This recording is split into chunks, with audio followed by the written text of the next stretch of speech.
প্ৰশ্ন লিখি লোৱাচোন ঘৰত কৰি আনিব লাগিব তোমালোকে লিখা পানী আমি ক'ৰ পৰা পাওঁ লিখিছানে সকলোৱে লিখি আছো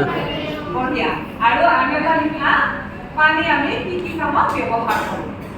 তোমালোকে এতিয়া ঘৰত ধুনীয়াকৈ লিখি আনিবা দেই আৰু কাৰোবাৰ কিবা বুজিবলগীয়া আছে নেকি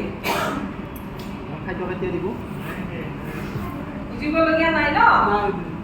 ঠিক আছে তোমালোকে প্ৰশ্নোত্তৰকেইটা খালি কৰি আনি মোক দেখুৱাবা আৰু কিবা নোৱাৰিলে মই খালি তোমালোকক ধুনীয়াকৈ শিকাই দিম আৰু প্ৰত্যেকে কালি কিন্তু পঢ়িব লাগিব হা আজি এতিয়া মই যাওঁ তোমালোকে ভালকৈ পঢ়িবা সকলোৱে তাৰপাছত স্কুল ক্ষতি নকৰিবা দেই হয় থ্যাংক ইউ সকলোকে ধন্যবাদ জনালো দেই okay ma'am thank you ma'am